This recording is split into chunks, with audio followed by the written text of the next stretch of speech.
All right, welcome back, everybody, to the 8th Annual Morris Anderson Memorial Shootout. We just had a heck of a match.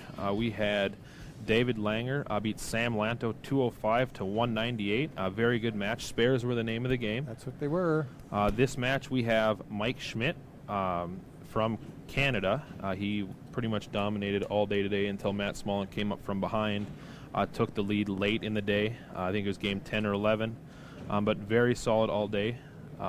He did have a 300 game today. Mike Schmidt had a 300, and you know what? Right on this pair, 35 and 36. I watched him throw about 7 of his balls, and they were all jammed in the pocket. And it was a second game today, and this is going to be an exciting match. You're getting right up to the cream of the crop right now. The cream's coming to the top, and I'm expecting a high-scoring match this time, so I'm ready to go. Yeah, these guys look like they're ready to go. Mike is going to start on lane 35, will be on the left-hand side. So let's head down to the lanes. He chose left. Yes, he did. Top seed gets to choose the lanes. Yep. You know, last game we found out after the fact that Dave actually had Sam finish on the right-hand side. You know, maybe he knows he's watched Sam bowl on 36, the previous match. Yep, and it won the match. So, you know, that lane choice is a big deal. Not all the lanes are the same. You watch these guys bowl, you'll notice the difference between 35 and 36. Mike Schmidt, he can shoot all the lines. He can shoot first arrow, fourth arrow, fifth or he can even shoot the gutter cap. He can shoot from the left and go over the top. A lot of revolutions on his ball as well. Revolutions on the ball. If he gets some strikes, he will get animated on the approach too. Trust me. He will get excited. I think he told me, I asked him, I think he brought 11 bowling balls, he said, to the tournament. He holds 2, listen to this, folks, 2 World Cup championships in 2010 and 2005. He finished 15th in the men's world at Munich. And he lost. One thing he said that one of his highlights is he lost to Chris Barnes in the Masters, and Chris Barnes won the Masters. So really, wow, that's a good thing. And he's on Team Canada 2010 and 2011. Okay. He definitely looks like he's earned it. All right, we got Dave on 36, solid ball. Looks like he's shooting the same line as he was last game. He's using the other ball when he switched. I'll just give a couple quick bios on Dave, because I kind of missed him on the last game. He's a self-employed. He's a part-time owner of 2 bowling centers in Minnesota. He has 12 CBA titles, 3 St. Paul Masters titles, 2 Minnesota Master titles. He's 3 times Minneapolis Bowler of the Year. And listen to this, he holds the highest average ever in the state of Minnesota. Wow. So there's no, he's... Did he? he got it right. Did he happen to say what that average was? Yeah, he didn't write it down. He didn't say, okay. No, he never. So I don't know what it was. All right, I think we're gonna have a big match here. Oh, I'm excited. It should be great. I mean, this like you said is the cream of the crop. These guys are the top. Mike won't let down. It's just going to be and he's very animated. Very, very animated. All day today he was jumping around, dancing, you could hear him when he yelling. was 10, 15 lanes away. Yep. And he's got another good pregame.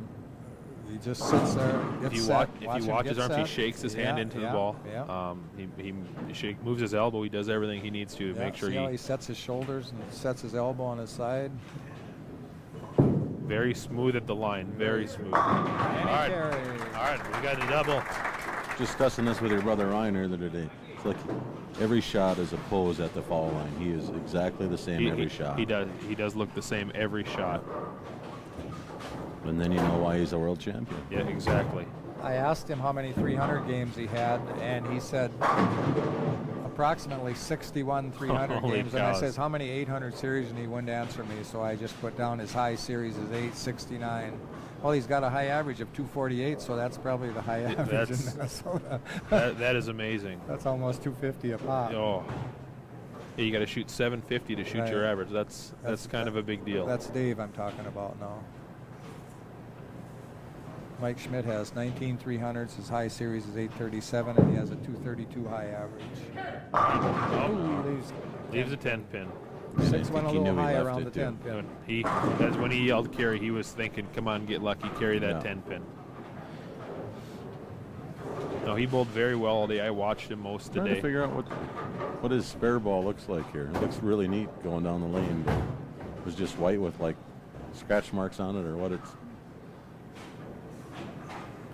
All the rest of the bowlers, they all move left and shoot right at the pocket. See, it's the hammer. It's the hammer. See how he breaks his hand there? It's the hammer clear ball with their logo. That was a good shot of the camera there. Very good shot of the camera. All right, and there again, you know, he's shot at probably 1,010 pins, and just a routine. I try to teach my kids to break their hand and break their wrist and throw right at the pin, but some of them just quite haven't got the concept yet.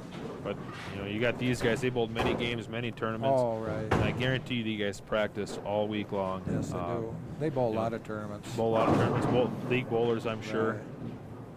And a lot of competition in the cities also. Oh, yeah.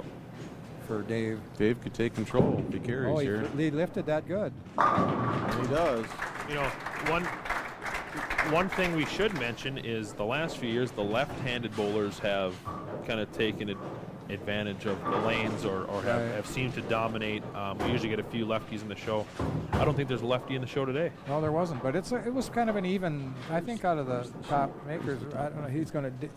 Jeff's going to check and see how the ratio was of lefties to righties. But you know, I'm going to make a prediction. We're going to have a high score here. If he carries here, he's going to shoot a high score. All right, we had 8 left-handed bowlers, so and then he leaves out of 7. 36 we brought to today. And Jeff Smith was the highest lefty. He finished 8th place. Finished 8th place, so they were up there, just not high enough to make the show. And did you mention that Wade Scott and Mike Skinner had a roll-off? He was another lefty. Yeah, we brought 36 people from the 139 we had yesterday. Right. There just happened to be a tie, like Jeff said in the intro, that we had a tie for 36. It happens every so often. Wade Scott and Mike Skinner had a roll-off this morning. They had to be here fairly early. Hoping he filled that 7 pin. They had to be here fairly early this morning, and Wade Scott had won 202 to 146, and he took 36th spot. And he came in today. Where did he finish at? He finished 19th. He finished 18th today. So that's real good. To be tied for the last spot to come today. The slate was clean, and he made his way up the chart today. So he's going to take some time on this shot. Mike takes his time, and if he gets this strike, he's gonna. You watch, he'll start and get animated. Now watch him shake his shoulder now. See that? Yep. That's a little preempt. Then he turns his hand just a hair. He turns his hand just a little bit. Nice smooth approach. Good lift. Looks close. All right, good great shot. Very great good shot.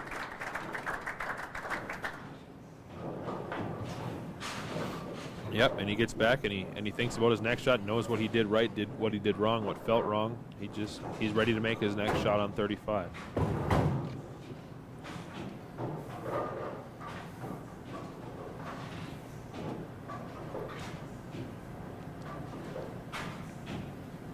I was flipping channels one night, probably a couple years ago, and happened to go through one of the cable shows and happened to find Bolin. I think it was from overseas someplace, and he happened to be on the show. On the show, really? Just happened. And now he's in Minot, North Dakota, bowling in our Morris Anderson Memorial Shootout. I mean, that's... And he loves it down here. He's a nice guy, good competitor. Has he been here a few years? 6, I think. Six of the 8. Oh, that's a good ball there. All right, carried. All right. Very nice ball. A little bit lighter than he was on 36, but he came in good. Yeah, he carried that 10 pin. We got ourselves a match here. Then you notice Davey always wipes his hand on his bottom of his foot before he gets up there to bowl. It's just there again his routine. He's got a routine every time he gets on. Anything you got to get in that routine. Get used to doing the same thing every time. He's working off a spare. A lot of revolutions. Gets it out. Oh, there's a 10 pin. You know, we had a lot of fun the last few days. A lot of guys came in Friday. We had a little bit of a weather issue. Kind of we were hoping it wouldn't hurt, and I don't think it did. A lot of guys came in Friday night, checked in. We did a Brunswick demo day.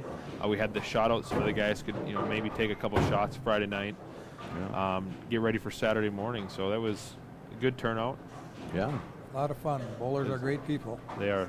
Everybody had a good time this weekend. Flatten out his hand right at the spare. Solid.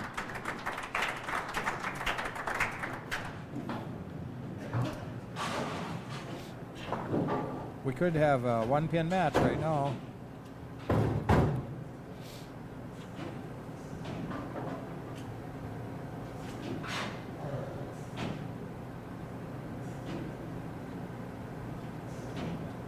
He wears a glove like you were saying. It's that tacky material that the wide receivers wear in Rather the, like a in the stick-up. football. Right, it's got stick-up on them. It kind of gives you that lift.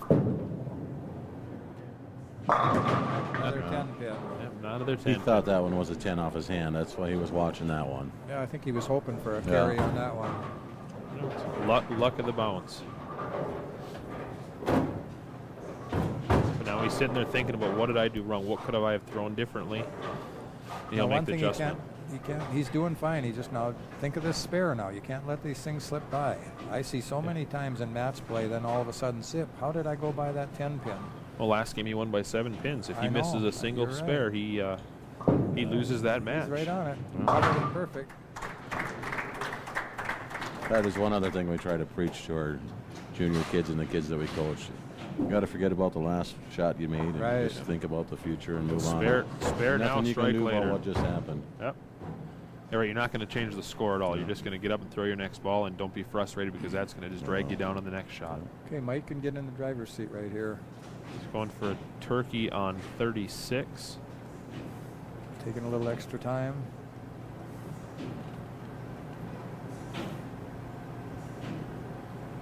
I'm guessing he'll get animated if he gets this strike. He will be fired up. He knows this is a big, yeah, you're right, Rory. He'll be fired up on this shot. Look at him take time. Watches his ball, make sure his ball is exactly the same Five-step spot. approach. Good lift. Very good lift. Hold. There it is. All right, here he goes. Animation. Mike Schmidt jumps in the driver's seat. I warned you. By 12 pins right now. One more, it'll be 22 pins.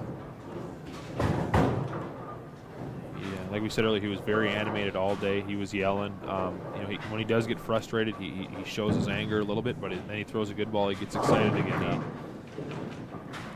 And it's nice to have some local flavor now. We have Matt Smallin. Matt Smallin is the high qualifier. High qualifier. He is purely dedicated to bowling. I actually drill all of his bowling balls, right. and I do a lot of work for Matt Smallin. I think he's got a basement full of bowling balls. I think so.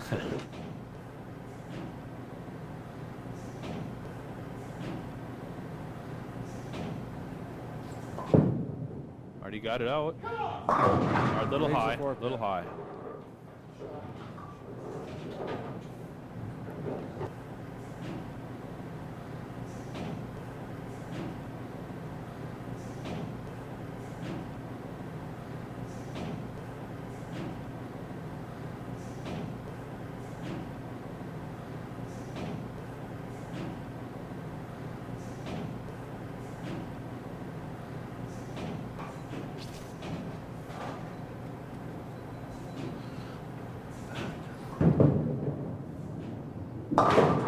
Spare. Okay, Dave with a double can be right back in this match. Big ball for Dave. This is going to go right down to the 10th frame. Yep. This will be our third good match of the day. We have had no runaway matches. We've had a 238 to 206, a 205 to a 198, and it looks like this one's going to be just as close. Oh, it looks like Dave moved left a little. Don't you think so, Jeff? Yep. I think he did. I think he's going to play deeper into the lane. He is playing deeper. Still can't carry the 10. there. There's what you call a bad break. Same reaction, left a 10 pin, but Yeah. But he knows he's got to try something different to make that shot. I didn't like the angle of the pocket on that shot at all. Mike Schmidt has a 12-pin lead. I think that's the fourth 10-pin in a row, isn't it, for Dave? He started with a 7 pin. Yeah, started with a 7 and then even 3 10 pins in a row. So he tried to make the adjustment there. He moved left on the approach and just still leaves the 10 pin. That's the spare. Being around bowlers and instructing and helping bowlers, it's one of the most asked questions I get is, how can I carry the 10 pin? Right. If you knew.